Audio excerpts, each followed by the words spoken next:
Asa and Oset, they were the king and queen. They came down into time and space and established civilization. Oset was the first king in Egypt. And because of jealousy, then what happened? Set killed Asa. So right there we began to see a change in the culture immediately. Murder steps in. Jealousy. So Seth killed Asa. Now he takes the throne and he began to rule the throne. Well, the education, the values that we are traveling in, what it has done, it has caused a debt within our own selves. It has caused us to see ourselves just as those who describe us. So the description that is given to us is the description we hold and think of ourselves. So we call what we dead within our own selves. So we don't see ourselves as a lively bunch of people. We don't see ourselves with values. We see ourselves as just, what they call automaton. We don't tell. It's one of the reasons our family remains stagnated in one sense.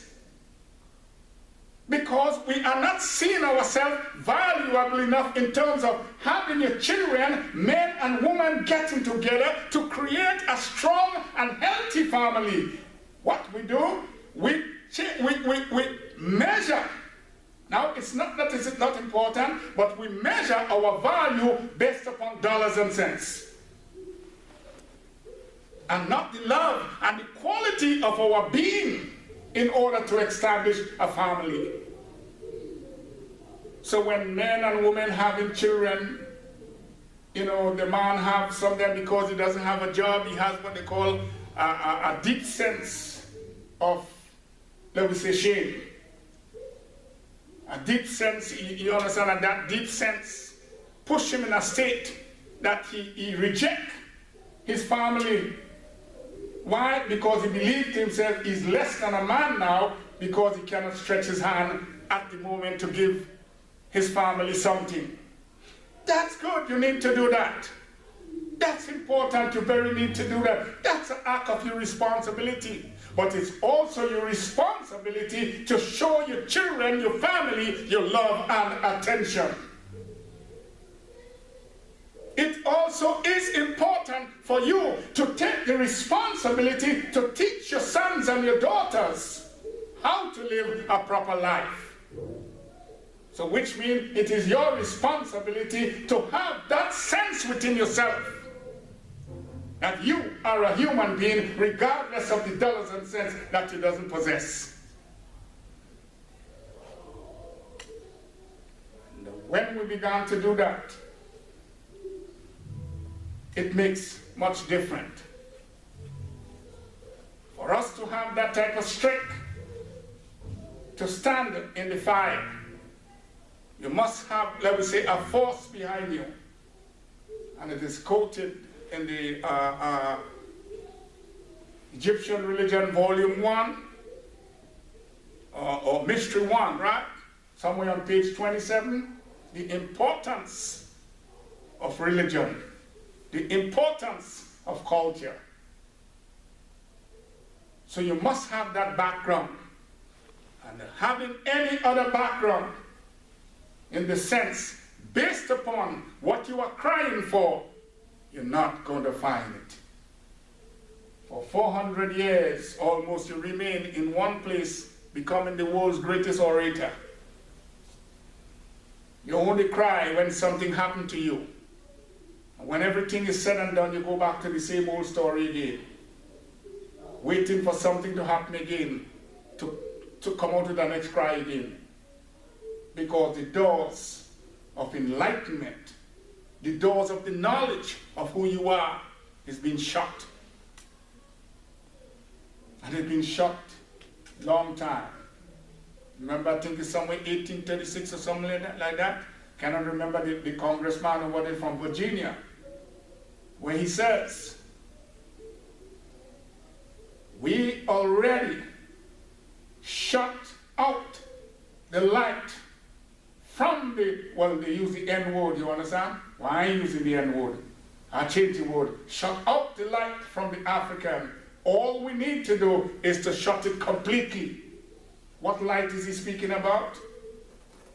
The little consciousness that he left you with is the consciousness that he used for his advancement in terms of his economic, because you are his slaves.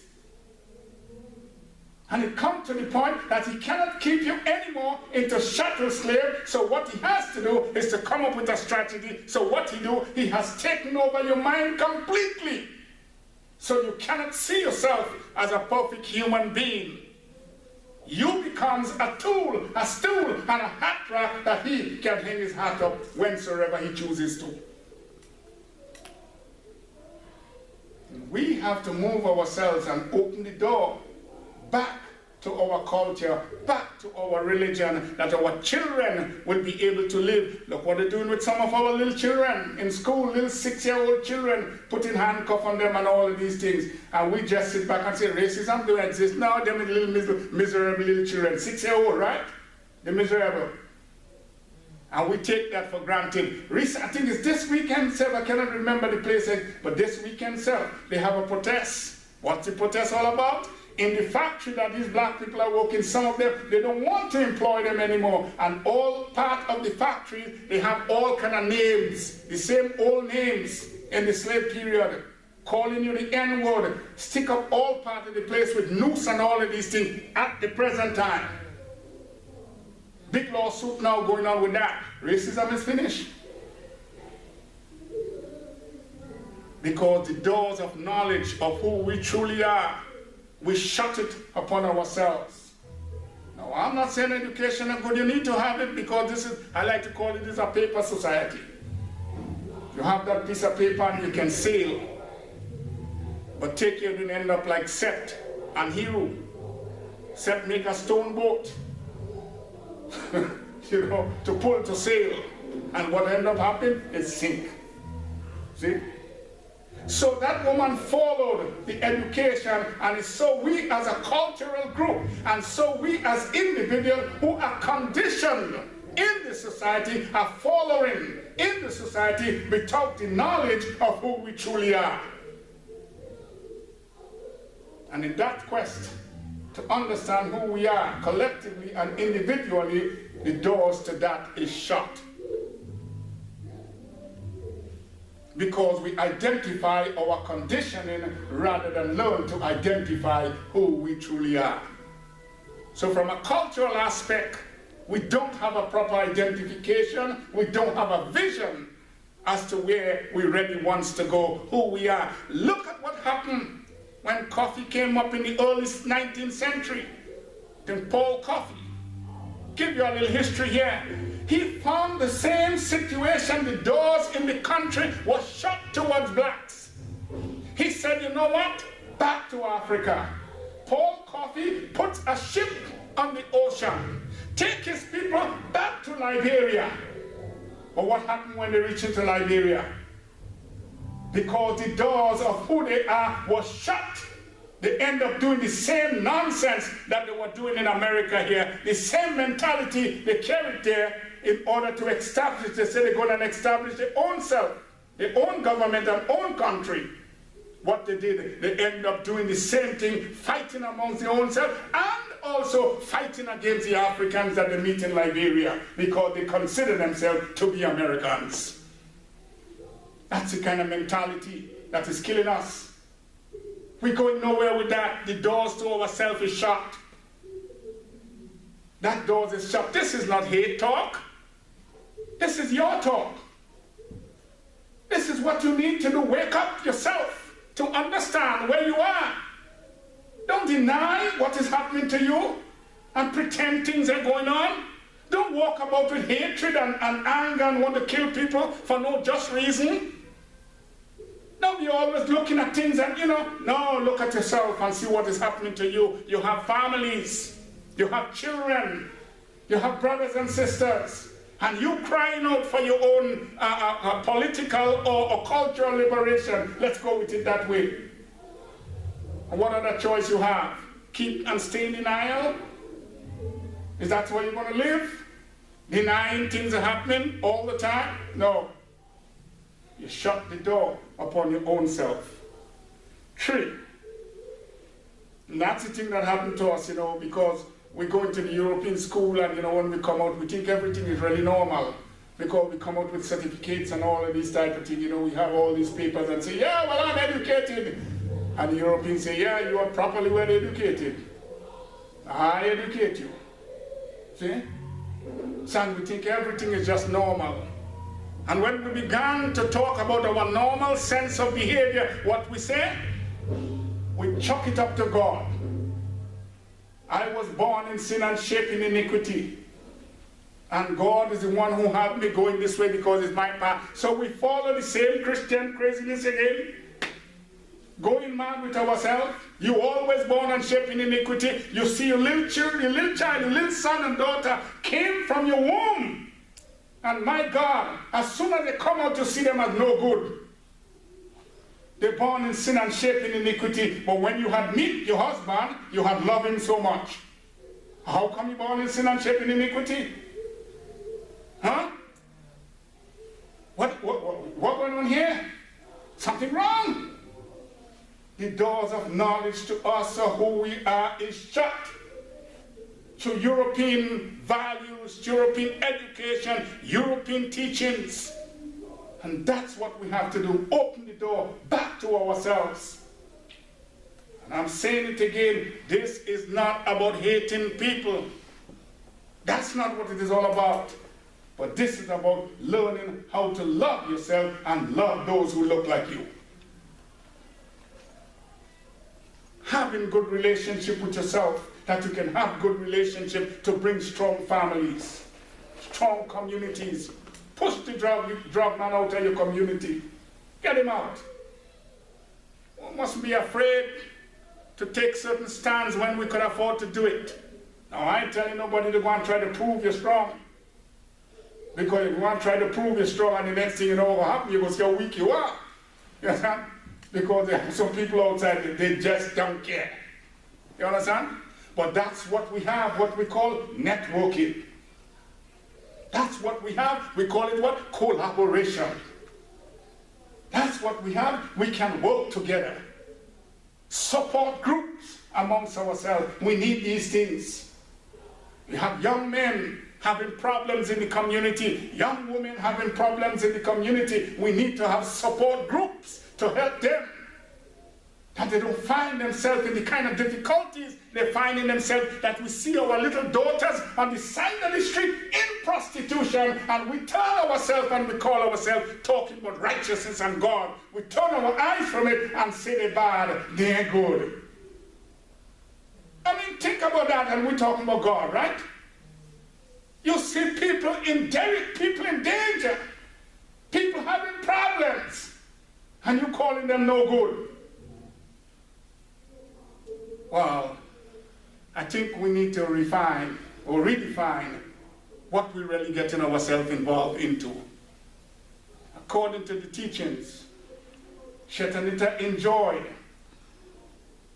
providing for the weak, taking care of the hunger. This woman shut the door, and it's so the door of European standard and values has become that door that's shut in our face, that we are today still struggling on the outside, looking for a place to rest our head. Vision, my people, vision. It's important. 3, the woman cognition speak the language of the culture through the slamming of the door in the face of our set. Language. The language we speak is based upon the cognition, our perception, our attention, our conceptualization, and mental imagery are all taken up by the process of education. So our own way of thinking, our cognition, our formulation of thoughts and ideas, our conceptualization, the image of who we are becomes the image based upon the education that we receive. It's why we're having so many problems with our young men and young women bleaching themselves, turning the head and all kind of thing. Black woman, black like jet. In the daylight you can't even see them, first the black. But yet for all, they want to have golden hair. Long hair hanging all down in the back of them, and they think, that's the style, you know. That's, yeah, this is the style, yeah. You know. Young black men running all part of the place looking for all kind of cream to bleach themselves because they want to look, you know, they want to look clear, they want to look, you understand? There's a standard they have to meet. And this is where we find ourselves. So our cognition, the way we think, the formulation of our thoughts and ideas, the image we have of ourselves, is not the image of who we are. The image we have of ourselves is the conditioning of the society that tells us this is how we have to look. So when we walk into Lord & Taylor's and Macy's and we see those mannequins and them dressed up, do you ever, how many times you see black mannequins? You see those little white mannequins dressed up there. You understand? And they're all looking at you and you say, yeah, boy, that look good. Ah, but you want to be like the mannequin? What does that tell you? You see? And this is where we find ourselves having what we call, I think we call it FMS, false memory syndrome. That's where we find ourselves. Identifying a fact that doesn't exist at all. We cannot remember who we are, so we identify with anything that we can come across with. So we must have a confusion in this state amongst ourselves. And this is what African religion is helping us to do, that we can break those bonds and teach our children a better way of life. Teach our children the question of love and necessity. The question of who we are as a collective group. And as an individual, you is more than even what I am telling you you are. This is what we need to do. Training, teaching, opening the door that is shut before our face, that we can go further down in life, in time and space. Vision, my people, vision is important. Don't get trapped within this love of culture or the love of what I say, lectures. We fall in love with lectures. You know, people run about and say, yeah, I'm an African and I love me African people. But you know how they love it? They only love African people when there is a lecture. They go to these lectures and they listen to all the lectures. And they say, oh, this is a nice lecture, this is good. But when that is finished also. And they have the opportunity to do things for those who they say they love, but they turn back and say, oh, me, I don't have time with that. I gotta go to work, man. I don't have time with that. Your children starving, they're bawling in the house. I don't have time with that, man. I'm late for work. Well, I'll tell you something. I remember as a young man, you know, I lived in the countryside in the West Indies, and I had a situation. I just got a little job with the government. But the situation that I had is not that I couldn't leave that day, but I take the responsibility. I say, you know what? I didn't work for a few years well, and I survived. And I'm not going to make this little piece of job that I get here immediately stop me from performing the responsibility that I was performing when I didn't have a job. I forget the job and go and do what I had to do, because that was my family I was taking care of at the time. I didn't have the money, but I know I had a sense of responsibility. As my father once said to me, son, sometimes you've got to forsake your rights for the sake of your responsibility. That I did. See? So all these rights we bawling about in this place here, you have to look to see exactly where you line up. What's your standard of your own education? The subliminal effect of the education that you receive. The subliminal of the culture that you are in. How does it affect you as a human being? That's what you want to understand. And that's what you want to get yourself away from, that you can walk that path in your culture, gaining spiritual enlightenment. When you begin to remove these things, then the agitation that lies within the mind, the confoundedness, the doubts of who you are, the doubt